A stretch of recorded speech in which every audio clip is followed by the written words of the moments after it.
That's right, guys, Lollipop has been buffed. Probably the only person in world history that can tell you how many licks it takes to get to the center of a Tootsie Pop.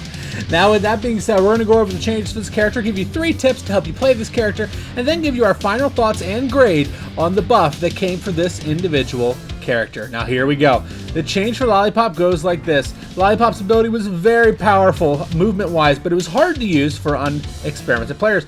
Also, her kit was too weak overall compared to fraggers for the same arena. General health increased to 14%, magical candy rod increased fire rate by 12%, increased max ammo by 17%, and decreased reload time by 20%, increased HP by 14%, increased damage by 13%, and the jelly spring will now be easier to hit enemies while using it. Basically, they made it a little easier to shoot down. So overall, that is the change that came to Lollipop. It was a rather large change for what this character is, as she really wasn't that far out of competitive talks, in my opinion. So this change is very interesting to me. Now, with that being said, let's get into our first tip for Lollipop, and it goes a little something like this. Pre-fire, very similar to Crystal here.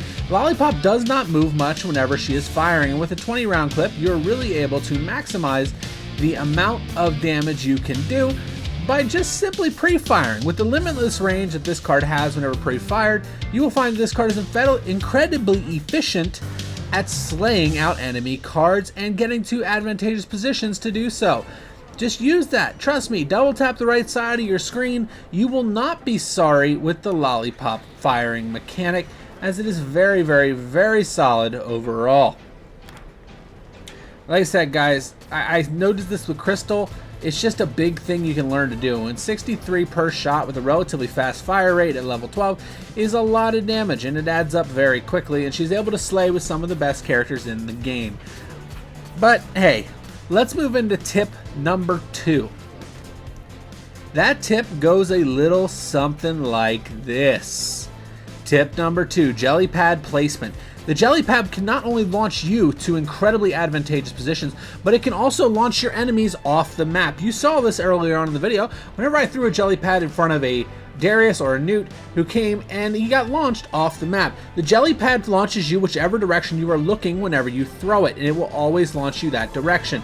While you do have some aerial control right now, it's not enough to really change it, and if you're an enemy card, there is no chance if you place that jelly pad in the right spot, send them off the map.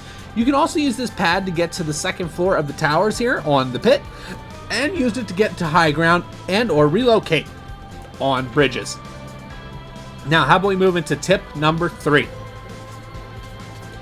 Tip 3 is this: mobility. This card is incredibly mobile, and it really is something that you can use to your advantage. That combined with really good tower damage, and if you place that pad correctly, you will find yourself almost, I should say, basically impossible to keep up with mobility-wise unless they use your own pad, in which case they only get one use out of it.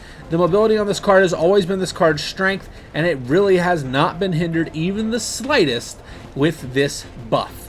Now, with that being said, we're going to move into a match of Street Frag.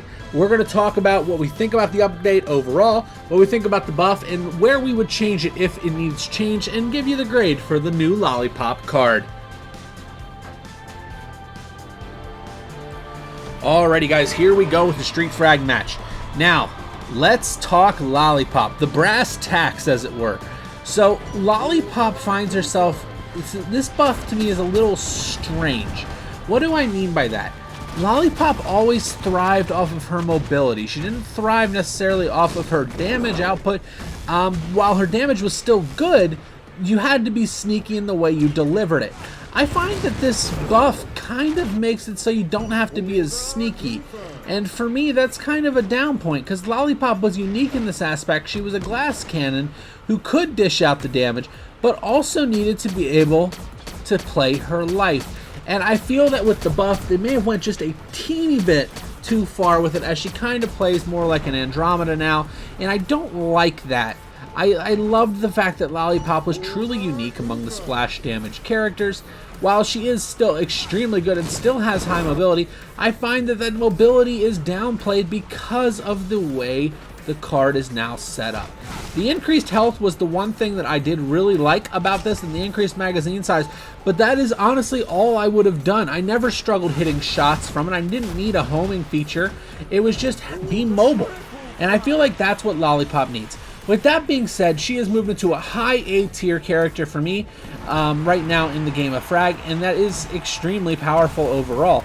And honestly, you will find yourself being able to run her in most matches if you're good with her. She does take time to learn, even after the buff. Overall, this buff was better than the crystal buff, but wasn't quite what I wanted to see whenever it came to Lollipop, and that's okay. We all have our opinions. So with that being said, let me know your opinions about the Lollipop buff down below. I know a lot of people love this card. And let me know if you think it might have been just a little bit much and it took away from the uniqueness of this character. But overall, this is not a bad change. I just think it's a touch strong. I hope you guys enjoyed this video. Check out some of my other videos if you want to see my thoughts on Crystal. That video pops up in the comments link description down below. I will see you legends next time. Bye-bye.